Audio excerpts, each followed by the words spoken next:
नमस्कार दोस्तों, मेरा नाम है लविश मेहता और आप सभी सुन रहे हैं अंधेरा हॉरर स्टोरी। आज की कहानी है सुनसान खेत की माई। रात के खेत वैसे भी किसी के बस की चीज नहीं होते। दूर से देखने पर जितने शांत लगते हैं, पास जाओ तो हवा में एक अलग ही तरह की खामोशी मिलती है, जैसे कोई चीज छू कर देख रही हो। हमारे गांव में एक खेत ऐसा ही था। लोग उसे माई का खेत कहते थे। माई कौन, किसने देखा, कब रहती थी? इन सवालों का कोई सही जवाब किसी के पास नहीं था। बस सब कहते थे रात में उस खेत से होकर मत निकलना, वहाँ कोई और छोर से देखता है। अब ये बात मैंने 100 बार सुनी थी, पर सच कहूँ तो कभी ध्यान नहीं दिया। लोग कहते हैं कहानियां बनाते हैं, ये सोचना आसान होता है, पर जो मैंने उस रात सुना उसने मेरी हंसी हमेशा के लिए बंद कर दी। उस दिन की शुरुआत बिल्कुल नॉर्मल थी। मैं अपनी मौसी के घर से देर रात को लौट रहा था। मेरे पास साइकिल थी और रास्ते दो ही थे, एक लंबा जो गांव घूम कर जाता था और दूसरा छोटा जो उसी सुनसान खेतों को चीरता हुआ जाता था। जाहिर है मैं छोटा रास्ता ही चुनने वाला था। रात करीब 10:30 बजी होगी। हवा बिल्कुल ठंडी चल रही थी। दूर दूर तक बस झिंगुरों की आवाजें, कुत्तों के भौंकने की आवाजें भी नहीं, जो कि गाँव में नॉर्मल होती है, पर उस दिन नहीं थी। ये एकदम असंभव सी बात लग रही थी। साइकिल चलाते वक्त मुझे खुद भी अजीब सन्नाटा महसूस हो रहा था, पर मैंने सोचा शायद ये मेरी थकान का परिणाम है। जब माई का खेत वाला मोड़ आया तो हवा की आवाज अचानक बंद हो गई। ऐसा लगा जैसे किसी ने आसपास का म्यूट बटन दबा दिया हो। ये बात मुझे तब नहीं समझ आई, पर आज सोचता हूँ तो उंगली भर शक भी काफी है। खेत के बीच से पगडंडी गुजरती थी, पर उस पर जाते ही मिट्टी का सूखा सा गंध आया। वही गांव की पुरानी धूल भरी ठंडी मिट्टी की महक। साइकिल के टायर उस पगडंडी पर हल्का हल्का डगमगा रहे थे। तभी मैंने उसे पहली बार देखा, धीमी दबाई हुई, जैसे बुजुर्ग औरत की सांस, उसी तरह की जो बिस्तर पर लेटी बूढ़ी दादी की छाती से आती है। हुर हुर। ये आवाज खेत के बीचों बीच किसी एक साइड से नहीं आ रही थी, ये चारों तरफ से आ रही थी, जैसे हवा में टंगी हो, जैसे कोई मुझे चलता हुआ देख रहा हो। पर मैं रुका नहीं, मैं तेज पेडल मारने लगा। ये डर का नहीं, झुंझलाहट का फैसला था। किसी जानवर की आवाज होगी, मैंने ऐसा सोचा दिमाग में। दिल को बात जरा भी नहीं लगी। पगडंडी के बीच में एक पुराना नीम का पेड़ आता है, पीढ़ियों से खड़ा है। इसी पेड़ के बारे में कहते थे माई पहले यहीं बैठती थी। जैसे ही मैं पेड़ के पास पहुंचा, ये आवाज बदल गई। अब वो सांस नहीं रही, अब वो पानी के बर्तन खिसकाने जैसी धीमी धीमी घच घच की आवाज थी और सीधे मेरे पीछे से आ रही थी। मैंने पलटकर देखा, वहाँ कुछ नहीं था, सिर्फ काली रात, खाली खेत की मिट्टी और टूटी हुई मेड़ों की लकीरें। पर आवाज अभी भी वही थी, और जैसे मैं आगे बढ़ता वो भी पीछे 1-2 कदम बढ़ जाती। मेरे माथे पर ठंडी पसीने की बूंदें आ चुकी थी। हवा फिर गायब, सब कुछ बिल्कुल डीप साइलेंट। मैंने साइकिल का हैंडल कसकर पकड़ लिया और बिना सोचे तेज पेडल मारने ही वाला था कि पेड़ के नीचे से किसी बूढ़ी औरत की सूखी, लगभग टूटी हुई आवाज आई, रुको रुको बेटा रुको। बस ये 2 शब्द वो दोहरा रही थी, बेटा रुको, इतने धीमे जैसे किसी ने सालों बाद बोलने की कोशिश की हो। मैं जड़ हो गया। साइकिल वहीं ठहर गई, पेडल हिलना तक बंद।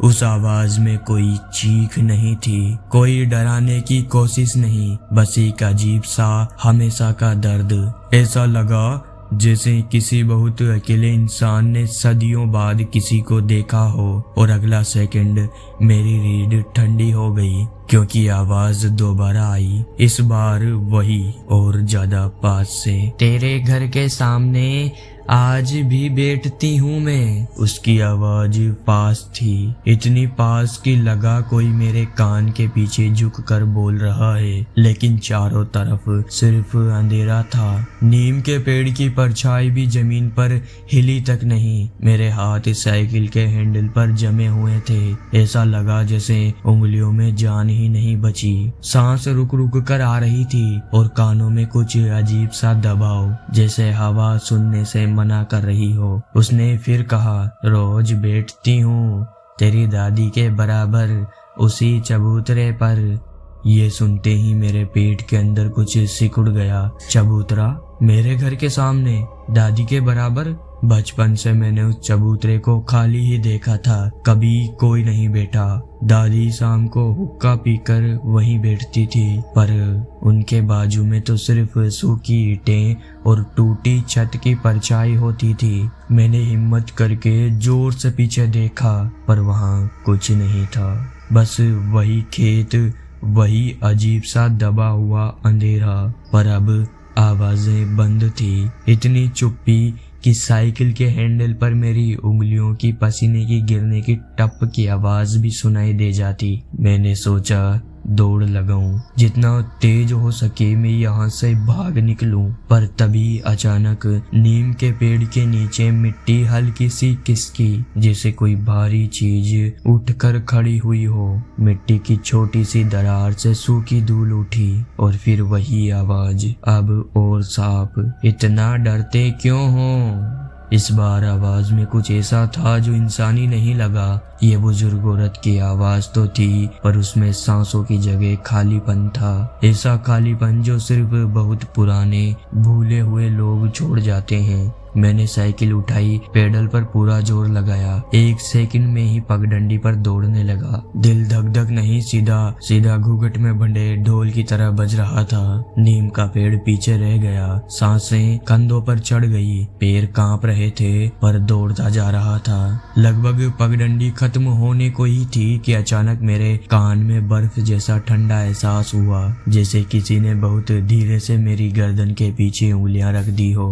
और उसी ठंडे स्पर्श के साथ आवाज आई, फुसफुसाहट से भी धीमी, तेरी दादी मुझसे छुपाती थी, पर तू छुप नहीं पाएगा। मैं लगभग चिल्ला ही पड़ा, पर आवाज गले में ही अटक गई। मेरे पैर एक पल को लड़खड़ा गए। मैं साइकिल समेत नीचे गिर गया। घुटने पर खरोच आई, पर दर्द का होश ही नहीं था। मैं मिट्टी से उठा, साइकिल छोड़ दी और सीधे खेत से बाहर की ओर भाग पड़ा।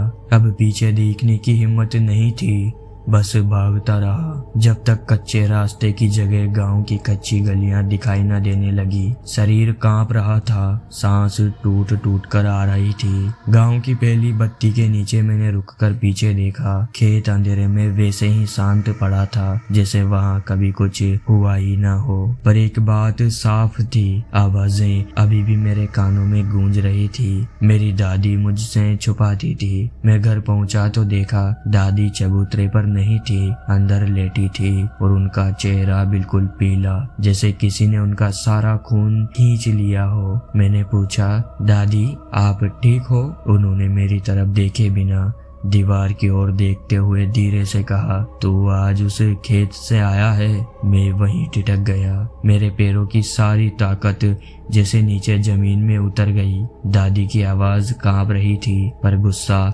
उसमें ज्यादा था। मैंने मना किया, वो आज भी वहीं बैठती है, उसी नीम के नीचे। मैंने हिम्मत करके पूछा, वो कौन है? दादी ने पहली बार मेरी तरफ देखा, आंखें लाल थी, नींद से नहीं, किसी पुराने डर से। उन्होंने धीरे धीरे कहा, वो जिसके लिए तेरे दादा ने कसम खाई थी कि उसका नाम कभी घर में नहीं आएगा। और दादी के होठ कांपते हुए रुक गए। उन्होंने आगे बस एक वाक्य बोला जो मेरी रीढ़ सीधा जमीन तक ठंडी कर गया, वो मरी नहीं थी बेटा, उसने रास्ता बदला था और वो आज तुझे देख चुकी है। दादी की आखिरी लाइन में कमरे की हवा बदल गई। मैं खड़ा था, लेकिन ऐसा लग रहा था जैसे मेरे पैरों के नीचे कुछ सरकता जा रहा हो। कमरे में लैंप की हल्की रोशनी थी, पीली, थरथराती, जैसे वो भी डर के मारे टिमटिमा रही हो। मैंने धीरे से पूछा,